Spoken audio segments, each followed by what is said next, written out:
premise. They call me the Butcher. It hurts to write these words, though I am aware of their truth. What else should a man be called whose trail is marked by dozens of corpses? Corpses who are not mute witnesses of a battle or an incident. No, corpses which are solely the result of my own doing. Men, women, elders, children, priests, merchants, travelers and whores. My murders seem to follow an inscrutable pattern whose arbitrariness will put an icy veil around everyone's heart. But of course, this will not be what heralds will proclaim. For them and the Holy Order, I will be no less than a monstrosity, a pathless demon who has been led astray by his own mundane cravings. They will call me an evil man, a beast with a heart black as midnight, because these are the colors in which the world prefers to think, black and white. No one will ask about the how and why. Even these pages will be hard to acquire, for the Holy Order will surely do everything in its power to prohibit their printing, which is why I shall congratulate you, whoever you may be, for holding them in your very own hands. With this assembly of withered pages, you shall be given an insight into my very own thoughts. Do not understand them as a justification for my deeds, because this is not what they are. I assume full responsibility for what I have done, and I desire no absolution, neither from Malthus, whose supposed divinity is something I nowadays merely smile upon, nor from the people, from justice or some other strange, greater power, whose true nature we have not yet learned to comprehend. This book is no more than a testimony of strange and inscrutable happenings yonder, which have made me into what I am. Chapter 1. Follow the Fire. It was a dull, cold and wet morning that could change my life forever. Yes, somehow it almost seemed as if that day Mother Nature, as a response for the festivities of the preceding night, had decided to recover herself with a dreamy, nondescript day. The reason for the aforementioned festivities had been the so-called Star Summer Night, which every year marks the beginning of a new spring, and in which the night sky is illuminated by dozens of wild, untamed starfires. While the common people, however, use the occasion to indulge in their mundane cravings, whether by drinking in smoky taverns, dancing around the first delve of spade, or having cultivated conversations on a masked ball. For us clerics, it means no less than a night filled with processions, sermons and prayer. After shortly attending the joyous speech of the mayor and giving my priestly blessing to the commencement of the festivities, I silently retreated into the temple and prayed until both my knees and my tongue were sore, just like the holy verses oblige every priest to do. It was of no significance whether the cleric was the high priest in person or, as was the case with me, merely a simple, insignificant father in an even simpler and more insignificant village. Mine was called Fogville and was situated on a constantly windy, sparsely vegetated cliff at the very west of Enderal. It owed its name to, who would have guessed that, the pale, thin wafts of mist which every morning laid themselves over the village's countenance like a mourning veil over the face of an old widow. I still remember this last gaze yonder, which I threw upon the poor houses at the bottom of the hill the village's temple was enthroned upon. After the dissonant orchestration of lute music, animated laughter and popping of corks, an almost eerie silence had laid itself upon the village. Only here and there a lonesome figure could be seen and heard, moving through the cool mist, and even the bakery's chimney remained still. I feebly smiled into the face of the village I had grown up in. My father, who actually wasn't my father, claimed to have found me wrapped in linen and lying in a basket near a way shrine on the Mist Road. I had been abandoned, and the man who later became my father took me to the village, full of devotion and grateful for the divine gift. However, before his untimely death, only 10 years later, I never got rid of the feeling that his compassionate act was due to the fact that he found me right underneath a statue of Malthus, and not because of his wish for a child. Gilman the Tanner, as the village called him, was a delicate man with pock-marked skin and a slim nose. In his own opinion, the whole world conspired against him, which was the sole reason for his misery. We never talked much, but when we did, our conversations followed a general pattern. With his sawing voice, he called me to his fireplace room, where he rigidly sat most of the time, alone with 2 empty tankards of beer. Then he indicated me to sit down and announced that he had to get something off his chest. The fact that only his fondling son was there to listen was another proof for how badly his life had treated him. It started right when I sat down. Chalmar the hunter had sold him rancid oils, an evil cutthroat, my father called him. But after all, it was in the nature of the Eterna, he said, and in Enderal, this fact was not as well known as in Nerim. Or Matressa Zulia, who had served him bitter wine. A mean crone she was, he said. Oh yes, but thanks to Malthus, he had perceived her plan and cut her down to size. And then, of course, Rashik the smith's twin boys. Rascals they were, both of them. No respect they had for path-abiding, hard-working people like him, but no manners were to be expected from a coalman and his breed. What do they know about decency? He said excitedly. These folks do nothing but shag until the beds break down. It did not matter to him that Rashik was a Kyrian living in 3rd generation in Enderal, and that he preferred a long-term union with his mate over the promiscuous family clans of his homeland. These conversations, his persistently sour breath, and the smell of raw hides, leather and animal fats in the workshop made up a great deal of my childhood. Friends I only had a few to none, mostly due to the fact that my father made me work hard in the tannery as soon as I reached the age of 5. If Mother Pilea, I am sure of this now, had not by incident noticed my quick wit, I would still be there today, working between animal parts, stretched hides and slippery grease. Maybe the strange experience at the misty morning would have never happened. Yet she noticed, and that is how it came that on the day of my path consecration, the aged priest proclaimed my holy path in a solemn voice.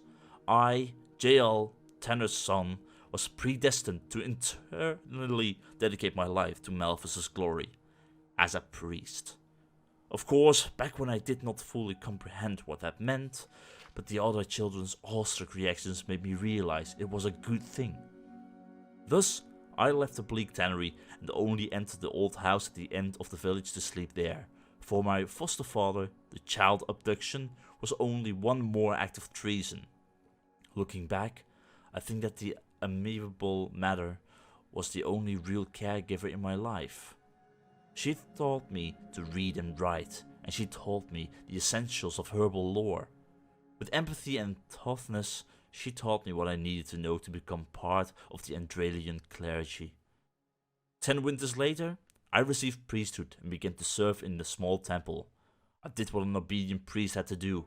I held services, I prayed, I maintained the temple, and I heard the villagers' confessions.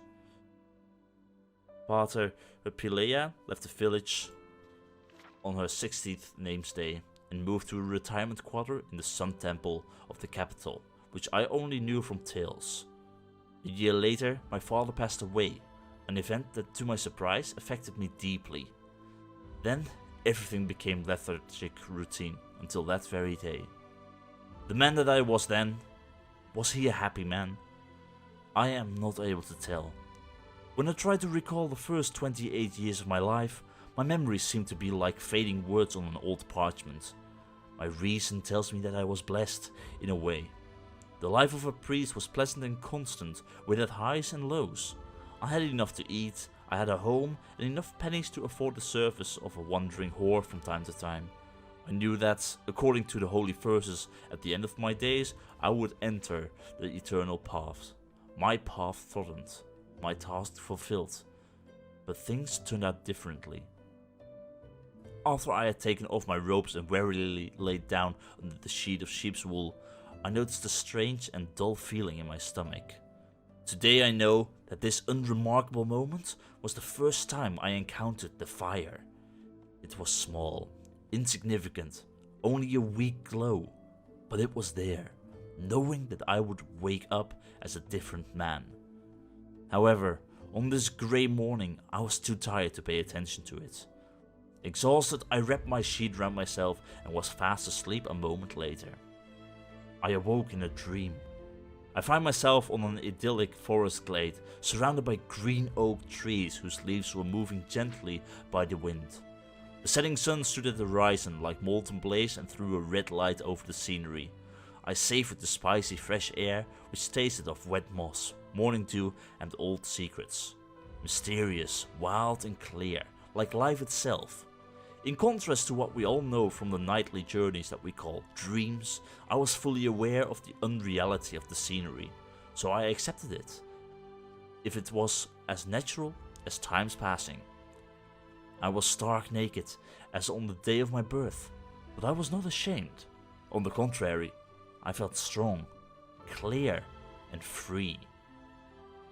When I took my eyes away from the sky and looked in front of me, I saw her. She stood in an old ruin that was overgrown with ivy, and whose collapsed walls and arches told of ancient times. She wore a grey flowing robe that only allowed a glimpse of her femininity beneath. A hood hung deeply over her face, so that only the tender and delicate parts of her cheeks and chin were visible. A sight that could have come from the imagination of a Korean painter.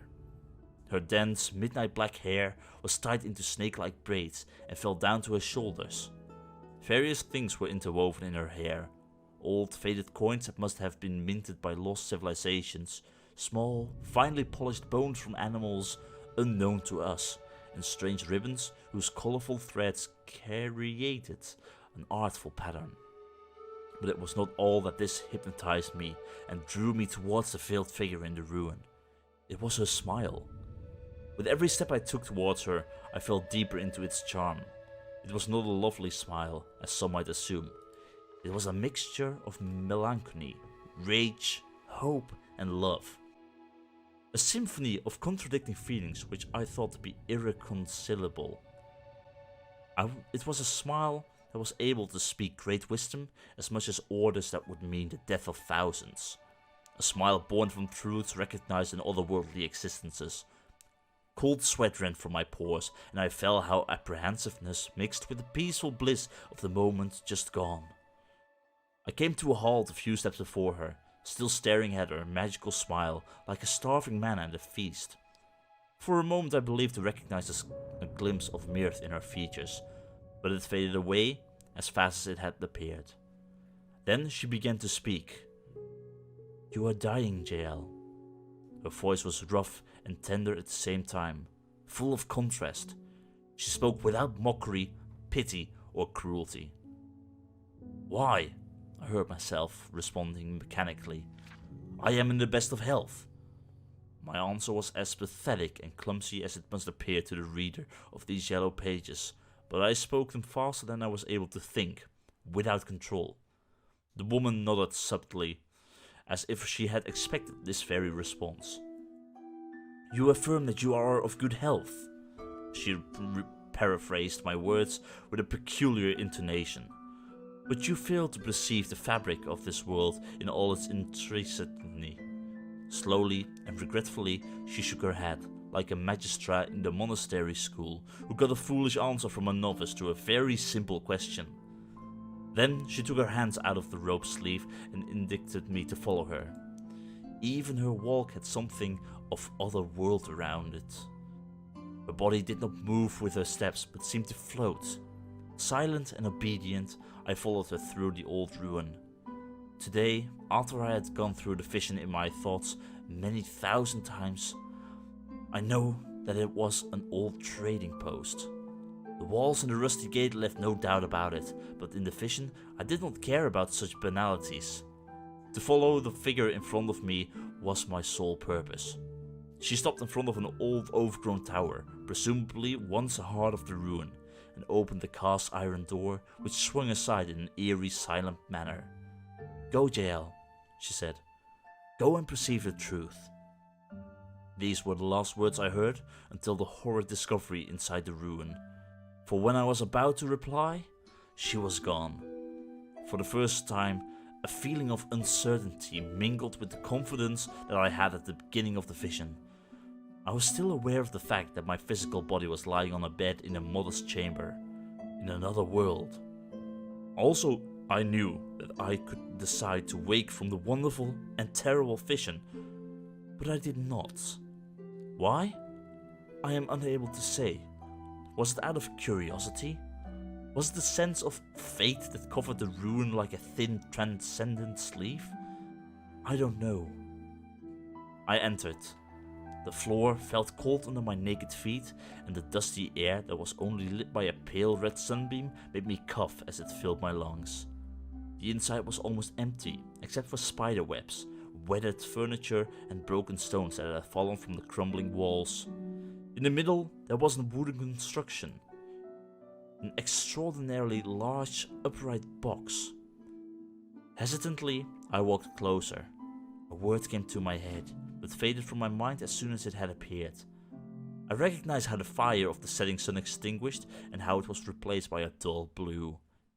Gentle, hazy fog started to cover the scenery, and everything that was peaceful and blessed before I entered the ruin was replaced by a sense of trepidation. Creeping, cold, wasting. My hand moved along the surface of the strange box that was slightly taller than me. The wood was decayed and grey, and an odd smell came from it, like iron. It was sweet and tempting, but at the same time repellent. Leave, flashed through my head.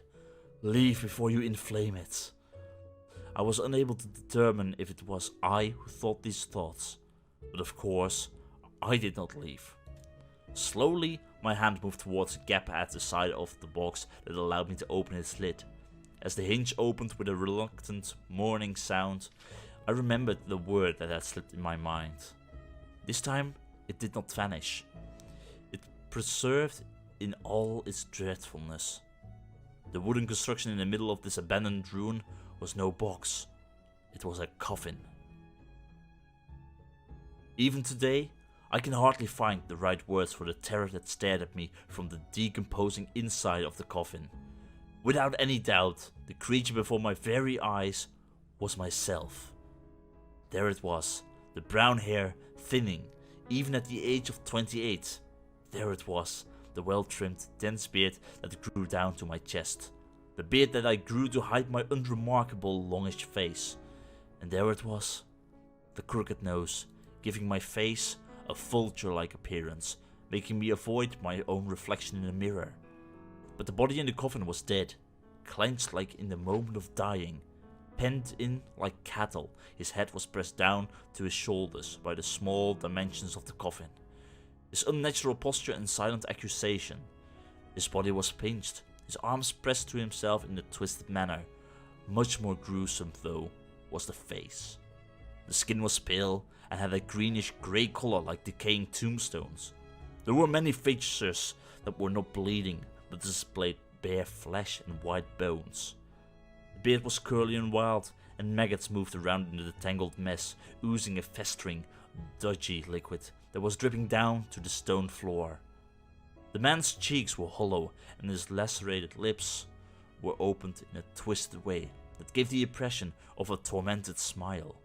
His teeth were rotten and his tongue grey, but none of this was the reason for the blood-curdling, panic-fueled cry that escaped my throat. It was the eyes, or rather, it was the place where the eyes used to be on a healthy, living person. But there were no eyes. Weak and pale like shrouds, the lids devoid of any sense hung over gaping black sockets. Contradicting any logic, they seemed to stare at me, whispering, rotting, and dead. The same festering liquid that came from the man's beard trickled down the brows and disappeared in the empty eye sockets. No words can describe the terror that filled me when I looked at that deformed creature. In panic, I hit the withered copy of myself, but I only loosened the body so it fell right towards me. I felt how the repellent festering corpse water from the beard touched my lips, while a handful of maggots landed on my shoulder. For a short moment I was petrified. I held myself in my arms like a twin his own deceased brother. But this was no twin. When the maggots tried to move up my neck, I pushed the corpse away with a shrill cry, wiped away the maggots and fled out of the ruin. Meanwhile, it was night, and the full moon stood cold, white and unmoving at the sky. The veil of mist that formed inside the ruin faded as soon as I came outside and let myself fall to the ground, crying and breathing heavily. I am dead, flashed through my mind, again and again. Dead! I uttered a panicky scream, a pitiful effort to banish the madness from my mind. The terror remained, it was omnipresent, and I felt bitter tears making their way through my eyes. What by the righteous path does it mean? What kind of nightmare am I trapped in? Some might ask why I did not end the vision with the well-known physical stimulus, by pinching myself, even more so because I was fully aware of the unreality of what was happening. The answer is, I was unable to do it, and I knew it. What I went through was not one of the usual nightly phantasms that occasionally haunt us in the quiet hours. Something that I later began to understand, at least a little, wanted to show me something, and I was unable to escape the truth as little as man can escape the sands of time. As I turned my gaze from the floor and started to crouch towards the stone ark and the forest, weeping helplessly, I saw her again. The veiled woman. She stood above me and stared down at me, almost with sympathy. At least I assumed so, because despite the angle of my view, I was unable to recognize anything above her cheeks but the unnatural shadow of her hood. Who are you? I brought forth in a weak voice. What by the Black Guardian's name are you? A demon? An angel of death? It sounded pathetic, like the lament of a desperate child. You ask me what I am, she answered again, an echo of my pitiful words. And you assume I am a black angel of your god, come upon you to punish you. But a touch of maternal tenderness accompanied her rough voice. You ask the wrong question, Jaél. For who I am is not of importance. For a moment, I stared at her in confusion, unable to react to her enigmatic answer. I remained at the floor for a while, motionless, breathing frantically and panicky. Looking at the veiled women, after what felt like an eternity, I asked the question that needed to be asked. And what is the right question? For a brief moment, I saw what seemed to be a sad smile caress her red lips. You inquire from me what only you can answer, she said, and began to walk towards the stone ark. And I want to give you an advice. She halted, looking like an unreal shape in the silver of the night. An advice on how you can avoid the death of your soul. There was a moment of silence. End your false life and follow the fire. And then the vision broke apart.